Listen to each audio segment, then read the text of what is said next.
Some mornings begin with coffee, some begin with regret. And then there are mornings like this one.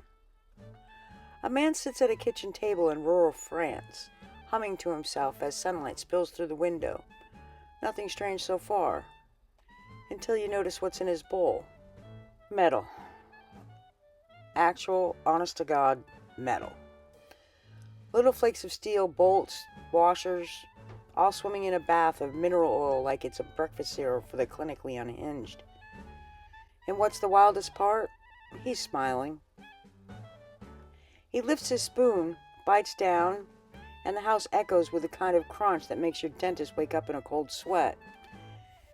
Meet Michel Lotito, a man who looked at the periodic table and thought, that would pair nicely with a glass of water. And today, my friends, we're going to talk about the strangest diet ever recorded. A diet that included bicycles, chandeliers, a shopping cart, and, according to legend, an entire plane. Some say it's true, some say it's impossible. And for Michel, well, he never seemed to care which side you believed. Welcome to Truth-ish. Before he became the world's most alarming breakfast enthusiast, Michel Lotito was just a kid in Grenoble, a perfectly ordinary French town, if you ignore the man quietly eating a light bulb behind the bakery. Michel was born in 1950, and by the time most children were learning to ride bicycles, he was apparently figuring out how to consume them. Everyone's got hobbies, I guess. Doctors would later discover that his digestive system wasn't just unusual. It was basically industrial grade. His stomach lining was twice as thick as the normal humans, and his gastric acids were strong enough to make car batteries nervous. Imagine having a digestive system so powerful that a hardware store feels like a buffet. By his teens, he'd realized two things. He could safely swallow things that would absolutely kill anybody else, and people would pay good money to watch him do it. And so began the curious career of Monsieur Magnot, which I butchered, but is supposed to mean Mr. Eat-All. A name that sounds like a cartoon mascot, yes, but belongs to a man who once ate an entire shopping cart because someone dared him. But even the world's most dedicated metal muncher has a moment where ambition outgrows logic. And for Michel, that moment was shaped like a small plane. Before Michel could set his sights on aviation, he had to work his way through the appetizer course. Most performers start small, juggling balls, card trips, maybe a unicycle if they're feeling spicy. Michel, he started with a bicycle, not riding it, not fixing it, eating it. Which raises several questions, none of which have satisfying answers. Neighbors would peek out their windows and whisper, Is he chewing on a bike chain? And the answer, unfortunately, was always yes. Then came the television, old, heavy, wood-paneled, full of glass and wires. Michel broke it apart piece by piece, ate the screen like someone working their way through a crunchy existential crisis, and washed it down with mineral oil. By the time he turned 30, he'd consumed bicycles, shopping carts, a bed frame, a chandelier, and allegedly, a pair of skis. Some people collect souvenirs. Michel collected tetanus risks. But these weren't stunts. To him, this was performance, art, identity. And the world began to notice. Because once you've eaten everything in your house, once the hardware store employees greet you with nervous respect, there's only one direction left to go. Bigger, bolder, and airborne. Every legend has a moment, that single spark where ambition leaps from strange to, are you out of your mind? For Michel Lotito, that moment arrived in the late 70s, on a dusty airfield outside Grenoble. A small Cessna 150 sat parked near the fence, a simple recreational aircraft. 2 seats, lightweight frame, nothing special. Unless, of course, you're a man whose grocery list includes mild steel and assorted screws. In other words, Michel looked at that airplane the way most people look at a warm pastry. And then he said the words that would cement him as one of the most unsettling performers in history. I will eat that. His friends laughed. The mechanic laughed. The pilot, who absolutely had not budgeted for this, laughed the hardest. But Michael wasn't joking.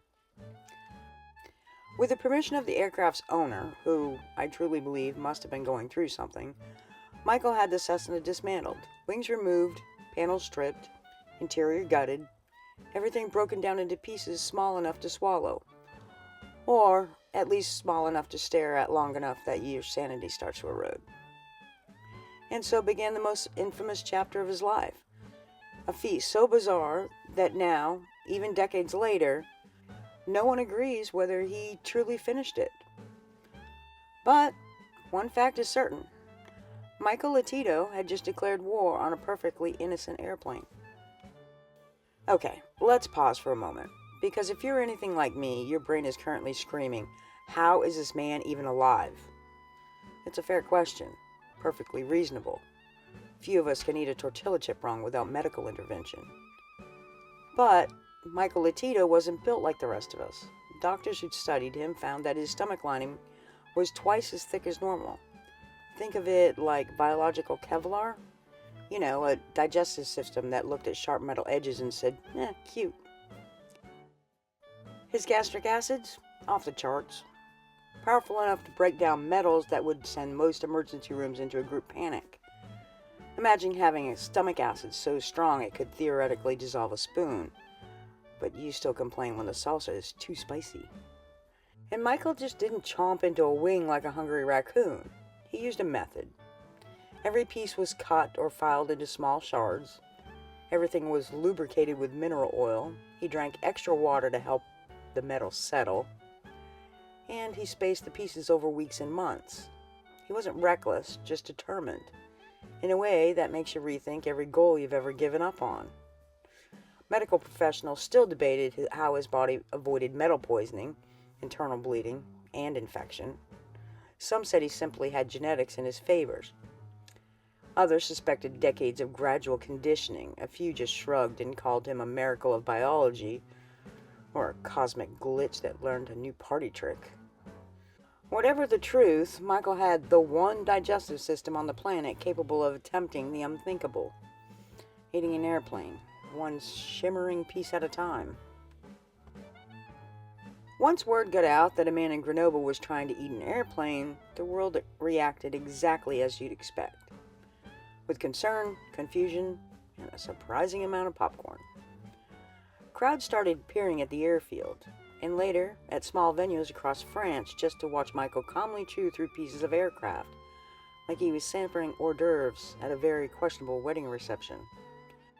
Journalists showed up, documentary crews circled, photographers jostled for position, all desperately trying to capture the perfect shot of a man mid-bite on a fuel gauge. And every time someone said, there's no way he's actually eating that, Michael would raise an eyebrow, pick up a fragment of a wing panel, dip it in mineral oil like some kind of metallic fondue, and prove them wrong. Doctors warned him, friends worried. Engineers questioned the structural integrity of his decisions. But Michael, he thrived under the spotlight.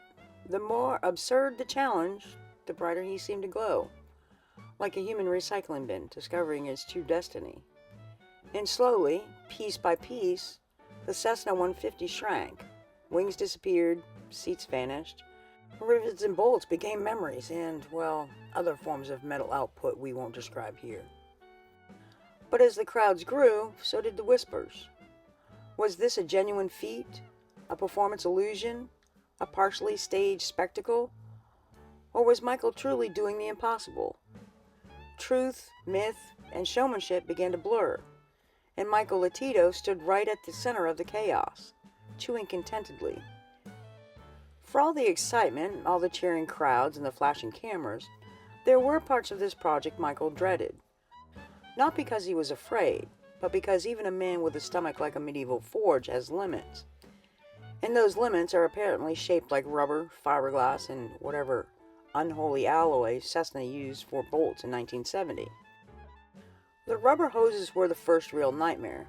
They didn't break the way metal did. They stretched. They fought back, like the world's saddest tug-of-war between man and aviation-grade plumbing. Michael would sit there, wrestling with a strip of rubber like he was trying to discipline a disobedient linguini. Then came the fiberglass, a material that doesn't bend, doesn't break cleanly, and absolutely should never be introduced into a human digestive system under any circumstances. Most people wear protective gloves around fiberglass. Michael, he ate it, slowly and carefully, with long breaks and more mineral oil than any doctor would ever condone. But the bolts, oh, the bolts. You haven't known frustration until you've watched a grown man glare at a stubborn half-inch aviation bolt like it personally insulted his mother. The crunch was deafening, the struggle palpable. And yes, even Michael had a few moments of clutching his stomach with that "this might have been a bad idea" expression. You know, the one we all get after Taco Bell hits at midnight. There were health scares, moments he stepped back, took a day off, questioned whether the human body was ever meant for this. But every time doubt creeped in, Michel Lotito would square his shoulders, pick up the next razor-edged shard, and carry on. Because at this point, he wasn't just eating an airplane. He was chasing immortality. One miserable, metallic bite at a time, I guess. Weeks turned into months, months blurred into years, and piece by gleaming piece, the Cessna 150 dwindled from a proud little aircraft into a memory scattered across Michel Lotito's digestive history. But here's where the story tilts from the bizarre to the truly legendary. Some witnesses swear they saw him finish the last fragment, a small sliver of metal from the fuselage, held delicately between his fingers like a communion wafer from a church no sane person would ever attend. Others say he never truly ate the entire airplane, that some bits were symbolic, or too dangerous, or simply misplaced. One tabloid claimed he accidentally vacuumed up the final piece. Another claimed the owner took the souvenir home. A third insisted Michael swallowed it while no one was looking because he liked privacy during dessert. Even Guinness World Records got involved, certifying him with the title for Strangest Diet, a polite way of saying, we're not sure what he's doing, but we can confirm no one else is doing it. What we do know is this: Michael claimed he completed the aircraft. Supporters believed him, skeptics argued. The truth dissolved somewhere between performance, pride, and a digestive system that defied every law of biology.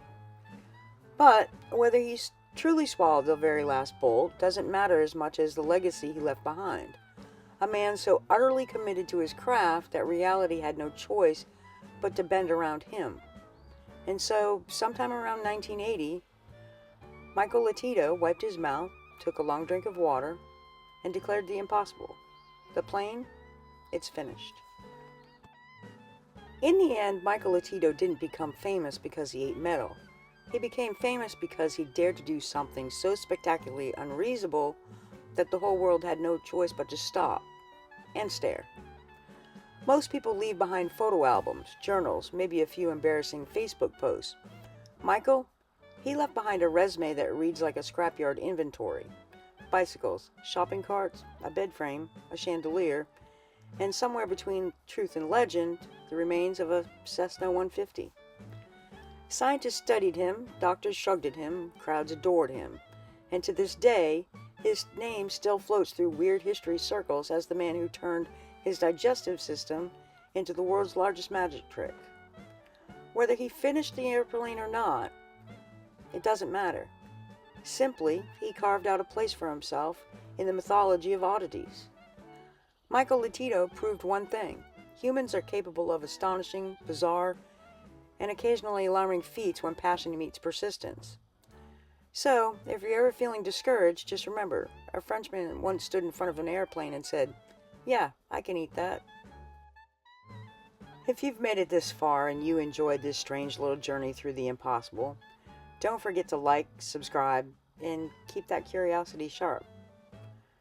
This is Truth-ish, where things are mostly true and always strange.